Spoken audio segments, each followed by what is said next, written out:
Shalom untuk kita semuanya. Baik, kami dari kelompok 3 akan memaparkan mengenai materi seminar.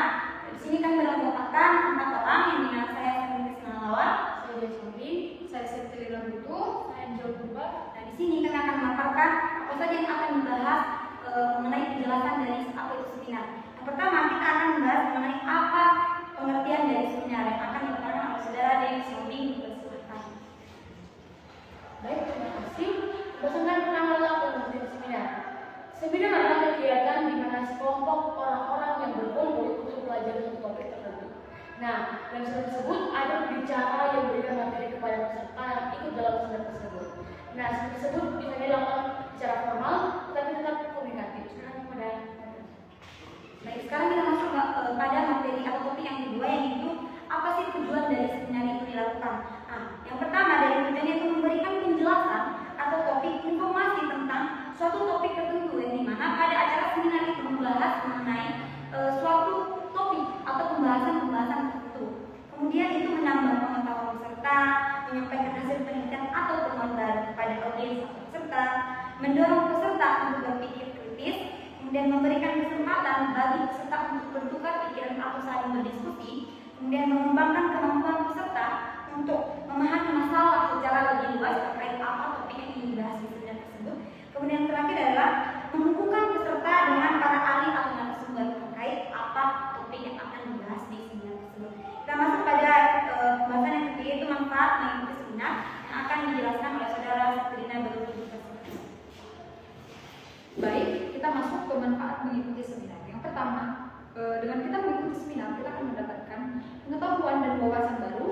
Kemudian, seminar ini meningkatkan pemahaman tentang topik tertentu dan juga menambah pengalaman kita dalam kegiatan akademik. Kemudian, meningkatkan rasa percaya diri kita ketika kita melakukan diskusi dengan teman kita. Kemudian, dengan mengikuti kegiatan seminar, ini dapat membantu kita membuka peluang kerja atau kerjasama melalui networking. Dan yang terakhir ini, kemudian ini mendapatkan ide baru untuk tugas karya tulis ataupun penelitian kita, kemudian meningkatkan motivasi dan cara kita berpikir. Untuk tema yang keempat, yaitu siapa saja yang terlibat dalam seminar, akan saya serahkan kepada saudara Angel. Baik, penjelasan dari kelompok kami selanjutnya adalah terkait siapa saja yang terlibat dalam seminar. Yang pertama itu pembicara ataupun narasumber. Ini adalah orang yang memberikan materi. Yang kedua, moderator. Moderator adalah orang yang mengatur jalannya acara. Yang ketiga adalah peserta. Peserta ini merupakan orang yang mengikuti seminar. Yang selanjutnya adalah panitia. Panitia ini di mana orang yang menyiapkan acara seperti dokumentasi dan acaranya. Yang selanjutnya adalah notulen. Notulen ini di mana mencatat jalannya acara hingga yang diperlukan. Saya kembalikan kepada moderator. Baik, selanjutnya kita masuk pada pembahasan apa ciri-ciri dari seminar yang akan dijelaskan oleh saudara Dewi Siombing. Silakan. Nah, baik. Untuk ciri seminar ini kami memiliki beberapa. Yang pertama adalah mengangkat satu topik utama yang paling jelas. Nah, kali ini setidaknya adalah ketika seminar itu adalah memiliki tema atau mengangkat satu topik yang benar-benar jelas untuk disampaikan kepada audiens. Yang kedua adalah pembicara yang ahli di bidangnya. Nah, diundang untuk ahli-ahli yang benar-benar ahli untuk topik tersebut. Yang ketiga di sini tanya jawab atau diskusi. Diberikan tanya jawab, berikan satu kesempatan untuk audiens untuk memberikan pertanyaan atau tanya jawab untuk suatu pembicara. Yang keempat ada struktur dan memiliki alur acara. Yang kelima menggunakan media seperti slide video atau poster. Dan yang terakhir adalah biasanya dilakukan di aula, kelas atau secara online. Sama pada mereka. Baik, selanjutnya kita masuk pada pembahasan selanjutnya, yaitu alur dan tahapan dari pelaksanaan seminar. Yang dimana alur atau tahapan yang pertama adalah pembukaan oleh MC atau moderator dari pelaksanaan seminar tersebut. Kemudian penyampaian profil atau tema pembicara, kemudian penyampaian materi oleh pembicara atau narasumber tadinya. Kemudian penjelasan apa sih yang ingin dibahas dari materi topik yang akan dibahas di seminar tersebut. Kemudian dilaksanakannya sesi tanya jawab kepada peserta. Kemudian penutup dan kesimpulan serta pengambilan dokumentasi atau pemberian sertifikat pada peserta yang ingin mengikuti, yang telah mengikuti seminar tersebut. Selanjutnya kita masuk pada jenis-jenis seminar yang akan dipaparkan oleh saudara Septilina Butu. Kami persilakan. Baik, kita masuk ke jenis-jenis seminar. Yang pertama itu ada seminar pendidikan, seminar teknologi, seminar bisnis dan dan ekonomi, seminar kesehatan, seminar motivasi dan pengembangan diri, seminar penelitian atau ilmiah, dan yang terakhir adalah seminar lingkungan atau sosial. Untuk kelebihan seminar kami serahkan kepada Saudara Angel Sintiani Purwo. Baik, di sini saya akan menjelaskan kelebihan serta kekurangan dari seminar. Yang pertama itu kelebihan. Kelebihan dari seminar yaitu informasi lebih mudah dipahami karena dijelaskan secara langsung. Yang kedua, bisa diinteraksi langsung dengan berbicara. Yang ketiga, materinya lebih fokus dan terarah. Yang keempat, suasananya lebih hidup karena ada diskusi. Kekurangan dari seminar yang pertama, membutuhkan waktu yang cukup panjang. Yang kedua, jika pesertanya banyak, tanya jawab bisa terbatas. Yang ketiga, jika pembicara kurang jelas, peserta bisa sulit untuk memahami materi. Saya kembalikan kepada moderator. Oleh karena itu kita masuk pada kesimpulan dari penjelasan kami mengenai materi, yaitu mengenai seminar, yang dimana seminar adalah kegiatan terstruktur yang menghasilkan pembicara untuk membahas suatu topik tertentu, yang dimana dengan tujuan untuk memberikan informasi, menambah wawasan dan membuka ruang diskusi bagi pesertanya. Melalui seminar, peserta dapat memperoleh pengetahuan baru, berinteraksi langsung dengan ahli, serta mengembangkan kemampuan berpikir kritis. Kegiatan ini melibatkan berbagai pihak, seperti pembicara, moderator, panitia, dan peserta serta mengikuti alur acara yang jelas dan tepat. Nah, kemudian meskipun memiliki beberapa kekurangan seperti keterbatasan waktu diskusi, seminar tetap menjadi sarana efektif untuk belajar, bertukar ide, dan memperluas jaringan pada sesama. Demikianlah hasil presentasi kami dari kelompok 3 terkait seminar. Kami ucapkan terima kasih. Shalom.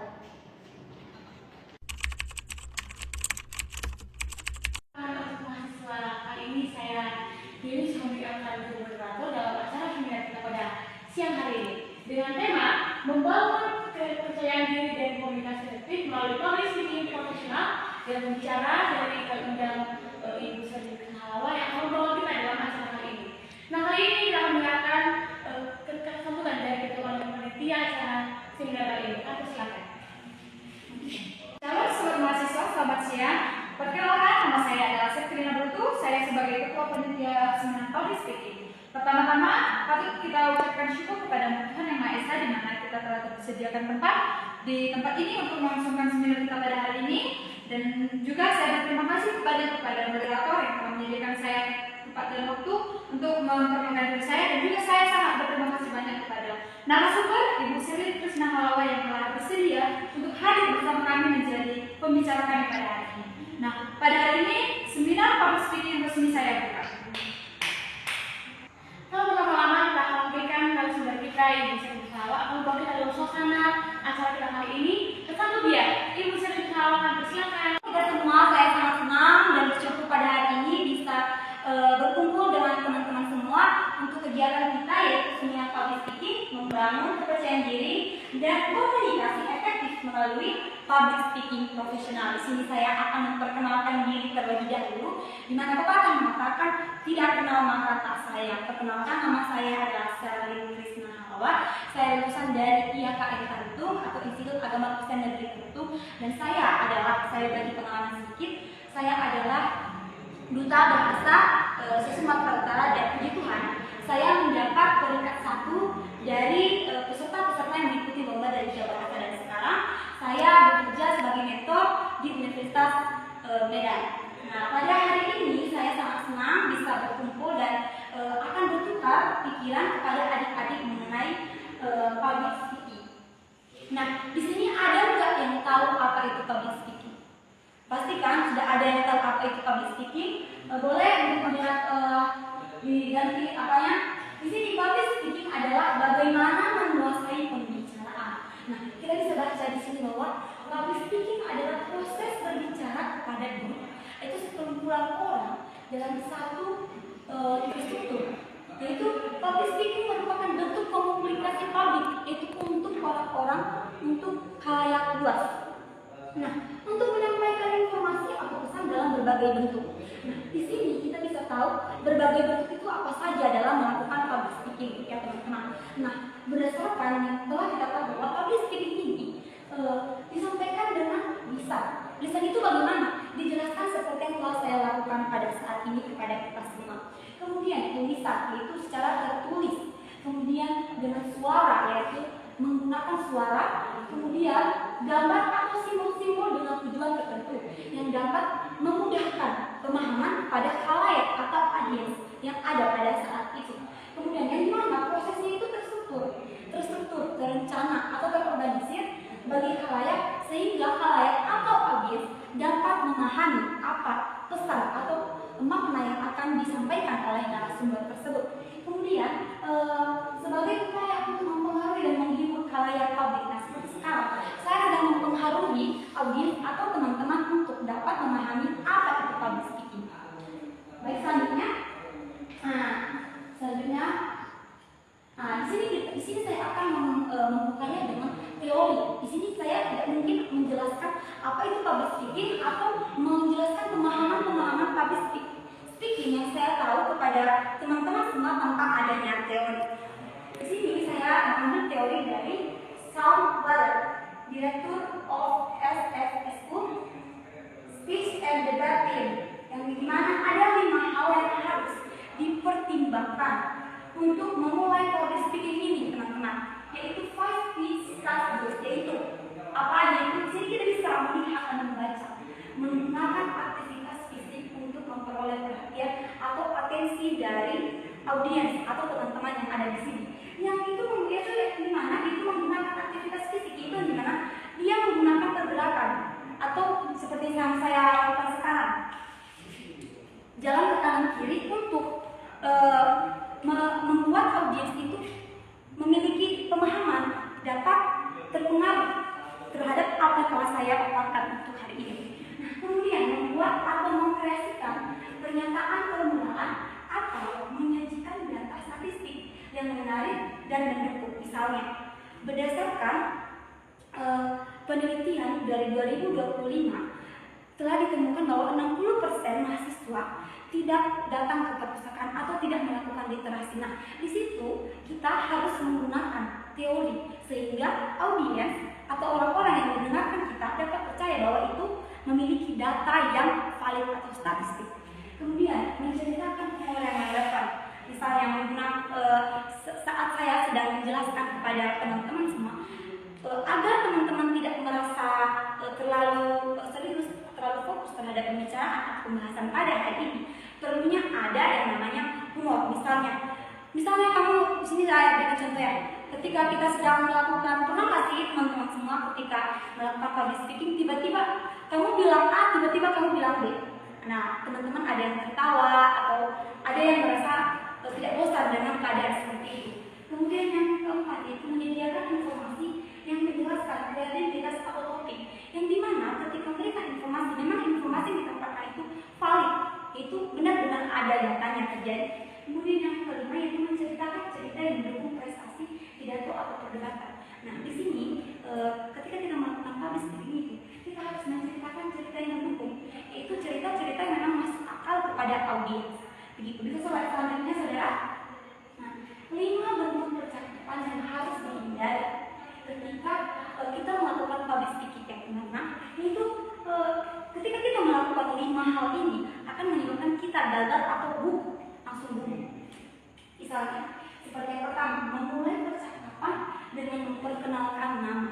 Misalnya nih, perkenalkan nama saya Servis Nahawal. Nah, di situ spontan dia sudah gugup dan audiens bilang dari logatnya saja, dari awalan dia berkata saja saat pertama kali public speaking sudah terlihat. Kemudian yang kedua, membuat permulaan yang salah dan gagal. Misalnya, halo teman-teman, perkenalkan nama saya dia sudah ada di situ menggunakan kata maka dari permulaannya saja dari awal pasti pertengahan dan akhir akan gagal.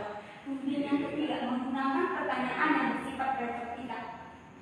Pertanyaan yang bersifat retorika itu adalah pertanyaan yang memang tidak masuk akal, yang tidak sesuai dengan apa yang telah dipaparkan oleh si pembicara atau public speaking ini ketika di depan khalayak banyak. Kemudian go overboard, yaitu dia terlalu banyak menjelaskan hal-hal yang tidak masuk akal. Dia terlalu banyak menjelaskan teori-teori yang itu saja. Kemudian yang kelima, gagal mempertimbangkan cara menguasai khalayak yang cuma. Yang maksud ini dia gagal. Dia cuma di depan ini saja, dia tidak jalan-jalan, dia tidak menatap eye contact dengan si audiens dan dia tidak menggunakan bahasa tubuh seperti yang saya lakukan sekarang. Nah, jika seperti itu, misalnya saya contohkan ya teman-teman semua. Perkenalkan, nama saya Sari Krisna Halawa. Pada saat ini saya ingin menjelaskan atau memaparkan mengenai materi mengenai di situ dia sudah gagal. Dan itu dia sudah melakukan 5 hal yang membuatnya gagal dalam public speaking. Dia selanjutnya sudah.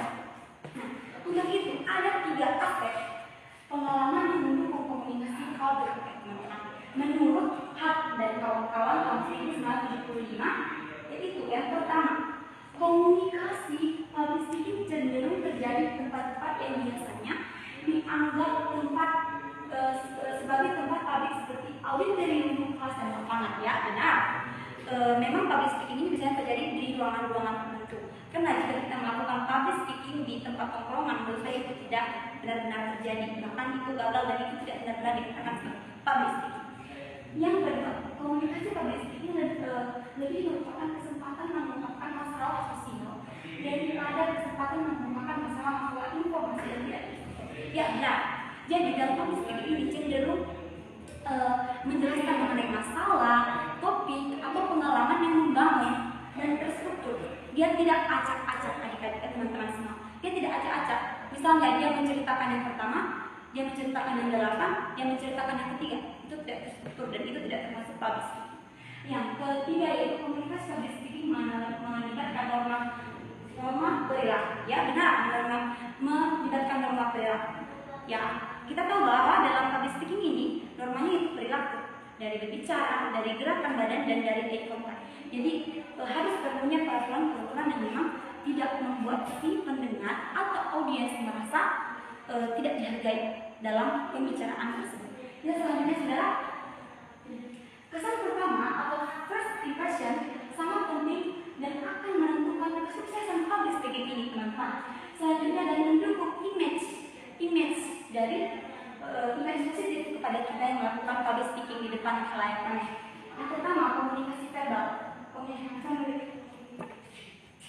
Oke, baik. Selanjutnya kita masuk pada penjelasan selanjutnya dari saya, yaitu kesan pertama sangat penting dan akan menentukan kesuksesan public speaking selanjutnya dan mendukung image dari image positif pada kita yang melakukan public speaking. Image positif itu bagaimana? Kepercayaan diri kita yang akan kita pancarkan kepada teman-teman yang mendengarkan pembicaraan atau public speaking yang akan kita jelaskan kepada saudara-saudara. Yang pertama, komunikasi verbal. Di sini ada yang tahu nggak komunikasi verbal? Kita nggak sangat tahu kan apa itu komunikasi verbal. Tahu kan semuanya? Oke. Komunikasi verbal itu adalah komunikasi yang kita yang termasuk dalam komunikasi menggunakan kata-kata.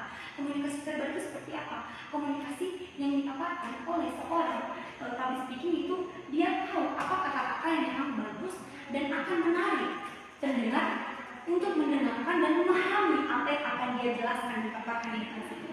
Kemudian komunikasi non verbal.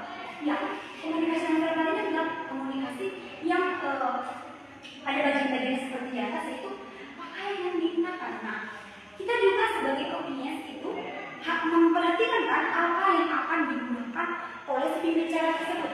Seperti saya, mungkin teman-teman berbicara, kenapa ibu tidak memakai pakaian yang seperti ini? Karena saya tahu bahwa saat berbicara itu harus menggunakan pakaian yang formal. Tidak mungkin saya menggunakan pakaian yang terbuka. Yaitu kemudian pergerakan tubuh. Nah, seperti yang saya jelaskan sebelumnya teman-teman bahwa dalam melakukan public speaking itu kita tidak boleh seperti ini aja, tidak melakukan siap. Tidak, kita harus berjalan, irama tangan dan kaki kita serta badan itu terlihat meyakinkan kepada audiens. Nah, yang ketiga, oke, selanjutnya yaitu proximity. Proximity itu ada nggak yang tahu apa itu proximity? Oke, benar. Nah, proximity itu adalah kedekatan fisik yang dilakukan oleh si pembicara kepada audiens, misalnya seperti ini. Public speaking itu harus dilakukan secara benar-benar, gerakan tubuh yang benar dengan gerakan tangan dan kaki serta intonasi yang jelas sambil mendekat kepada si audiens. Kita mendekat. Nah, sehingga si audiens itu merasa punya hubungan yang dekat dan lebih fokus terhadap apa yang sedang kita bicarakan. Kemudian yang ketiga, keempat, kontak, yaitu tatapan mata si pembicara kepada si audiens. Misalnya saya sedang menjelaskan dan tatapan saya itu 1, 2, 3 kepada beberapa audiens, sehingga audiens itu merasa ada interaksi secara tidak langsung kepada si pembicara. Kemudian space itu apa? Yaitu bagaimana si pembicara itu jalan ke kanan, ke kiri, ke depan saat memberikan penjelasan kepada teman-teman audiens. Yang terakhir yaitu bahasa. Bahasa yang digunakan oleh si pembicara itu memang benar-benar dipahami oleh audiens, sehingga tidak membuat audiens itu merasa bingung apa sih yang dijelaskan oleh pembicara di depan situ. Sehingga di sini pada bahasa yang digunakan itu menggunakan bahasa yang memang mudah dipahami oleh audiens yang menggunakan. Baik, selanjutnya kita masuk pada 10 tuntutan komunikasi public speaking. Namun di sini saya sedikit ingin meminta pendapat atau diskusi terkait penjelasan saya sebelumnya, agar kita tidak terlalu monoton terus-terusan saya berbicara. Di sini saya juga ingin adik-adik dapat berbicara dan bertukar pikiran atau memberikan contoh seperti yang telah saya jelaskan tadi. Oleh karena itu saya berikan kesempatan kepada moderator untuk mengambil alih. Terima kasih. Iya, baik, terima kasih Ibu buat Ibu Siti Nurhaliza sudah memberikan wawasan dan manfaat kita untuk selalu mengetahui apa sih fungsi, bagaimana cara-cara kita untuk public speaking.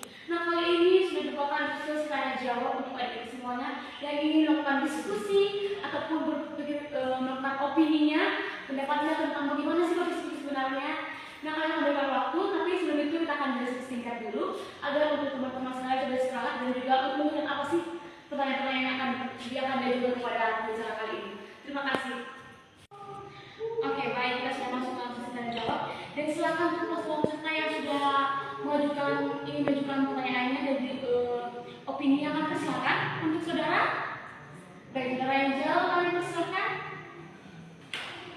Baik, perkenalkan nama saya Angel Tupa. Saya ingin bertanya kepada Ibu Serlin Krisnahalawa, yaitu ketika saya ingin bertanya di depan umum, apa Bu strategi yang paling efektif menurut Ibu untuk saya tidak merasa gugup ketika berbicara di depan panggung? Terima kasih. Ya, baik, terima kasih saudara Angel yang sudah memberikan pertanyaannya. Kami akan berikan waktu untuk Ibu Serlin Krisnahalawa akan memberikan jawaban mengenai pertanyaan yang menarik ini. Kami persilakan. Wah, saya sangat ikut senang ya ada yang memberikan pertanyaan serta tukar pikiran kepada Ibu. Lebih-lebih lagi saudara Angel memberikan pertanyaan bahwa bagaimana sih Bu tips yang Ibu berikan kepada saya ketika saya maju di depan berbicara, saya itu sering gugup dan merasa tidak percaya diri. Nah, di sini saya akan memberikan tips yang sering saya lakukan ketika sering saya gunakan ketika saya tiba-tiba langsung tremor atau tiba-tiba gugup di depan umum, padahal saya sudah penuh persiapan nih. Nah, yang pertama nih, memang perlu yang pertama seperti yang sering saya lakukan ketika saya gugup sudah benar-benar di depan, saya langsung berpikiran langsung meyakinkan dalam hati bahwa saya bisa, bahwa saya di sini adalah pemimpin, bahwa saya di sini menjadi pusat perhatian dari audiens. Jadi saya meyakinkan diri saya bahwa saya benar-benar pemimpin di depan sini. Jadi cuma saya yang bisa mengatur mereka. Kedua nih dari saya, ketika saya itu merasa gugup, saya benar-benar gugup ketika melihat audiens yang amat banyak di depan saya. Maka apa yang saya lakukan? Yang kedua yaitu menganggap saya memang sendiri di tempat itu atau di gedung itu. Saya menganggap bahwa di gedung itu cuma saya sendiri dan saya sedang melakukan public speaking atau melakukan pembicaraan itu di depan kaca. Nah, seolah-olah itu di depan saya itu tidak ada audiensnya. Nah, dengan dua tips itu saya agak gugup, namun mengurangi kegugupan saya. Nah, yang kedua, saya meyakinkan dari gerakan tubuh saya, cara saya mengucapkan kata dan tatapan saya kepada audiens, sehingga dengan saya mencoba itu saya meyakinkan diri melakukan gerakan itu ke kanan dan ke kiri ketika sedang melakukan public speaking, maka spontan kegugupan saya akan hilang.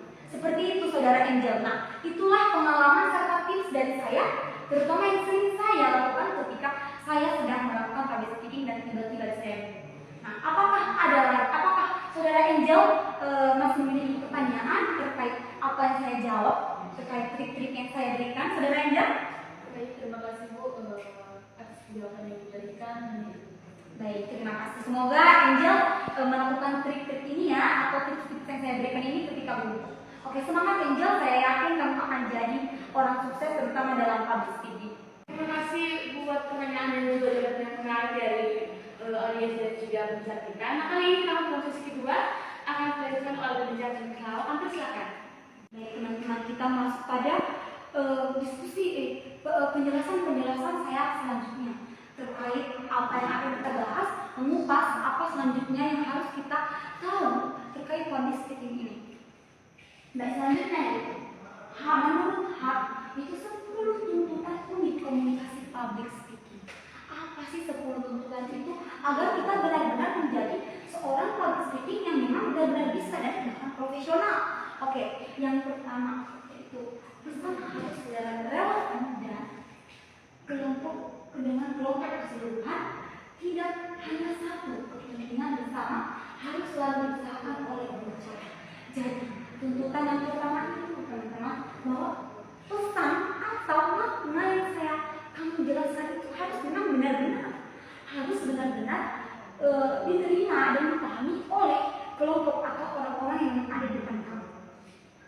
Nah, itu ini mana pesan yang kamu jelaskan ini itu untuk kita bersama, tidak untuk satu orang, tapi untuk semua, sehingga pesan itu dapat diterima dan dilakukan oleh orang-orang yang mendengar. Kedua, bahasa atau publik lebih terbatas, menggunakan lebih banyak bahasa yang umum dan menghindari bahasa personal. Nah, bahasa-bahasa yang kita gunakan itu jangan menggunakan bahasa-bahasa gaul ya teman-teman. Jangan terlalu menggunakan bahasa-bahasa personal, gue, lo, atau menggunakan. Jadi seperti itulah, nggak boleh menggunakan bahasa itu, menggunakan bahasa yang umum atau formal, ya formal. Agar audiens itu benar-benar merasa ini pembicaraan atau kalimat-kalimat serius. Nah, kemudian yang ketiga, umpan balik lebih terbatas, kemudian dalam bentuk terbatas. Jadi, apa umpan balik yang kamu berikan kepada audiens itu terbatas, tidak banyak, dan walaupun terbatas, itu memang benar-benar diterima dan didapatkan oleh audiens. Nah, selanjutnya, khalayak yang dihadapi lebih beraneka ragam. Nah, itu termasuk tuntutan bahwa khalayak ketika kamu melakukan public speaking itu memang benar-benar beragam, dari berbagai jenis umur, berbagai jenis pendidikan, dan berbagai jenis keragaman lainnya. Karena tidak mungkin cuma satu misalnya mahasiswa saja yang mendengar tentang public speaking, tidak bagus dong.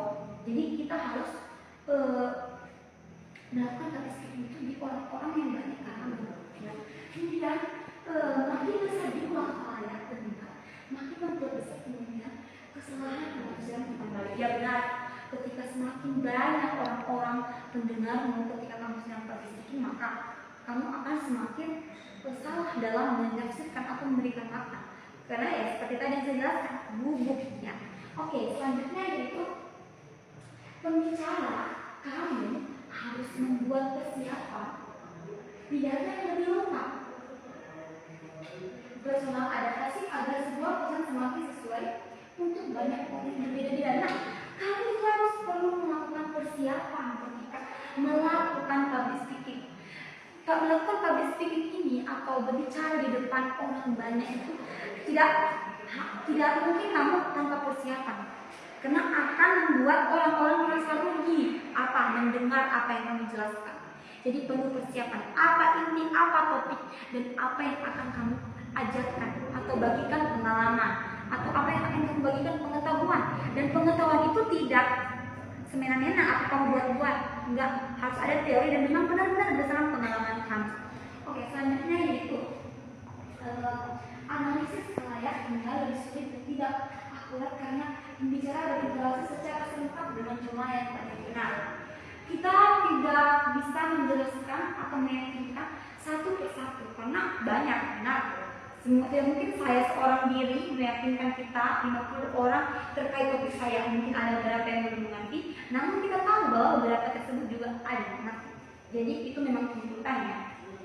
Selanjutnya, kadang-kadang sulit memasukkan perhatian terhadap pesan karena banyak situasi lain yang menarik perhatian publik. Nah benar, seperti saya sekarang ada yang sedang main handphone, ada yang sedang cerita, ada yang sedang melamun, jadi membuat saya tiba-tiba bingung apa yang akan saya jelaskan. Karena saya fokus kepada saudara B karena sedang memainkan handphone, itu yang membuat saya tiba-tiba ngeblank, tapi disalah. Tapi yang selanjutnya yaitu terakhir, jumlah perubahan pesan dalam komunikasi publik lebih karena pesan sampai kepada banyak orang. Nah benar, ketika saya tadi sedang memberikan satu pesan, namun karena saya melihat teman-teman di sini sangat ramai dan antusias mendengarkan dan ikut bertukar pikiran serta menggali pengetahuan untuk hari ini, maka saya tiba-tiba langsung memberikan banyak pesan.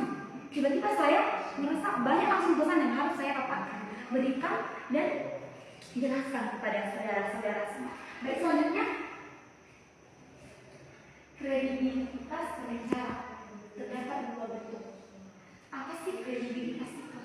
Singkatnya, atau mungkin ada yang merasa asing dengan apa itu kredibilitas. Oke, kredibilitas ekstrinsik, yaitu kredibilitas yang dianggap memiliki sumber sebelum ia menyampaikan pesannya. Seperti saya tadi datang dari sini dan teman-teman ini, bahwa saya yakin bahwa saya adalah pembicara. Kenapa? Sudah tahu dari gelar saya, sudah tahu dari CV saya sebelumnya.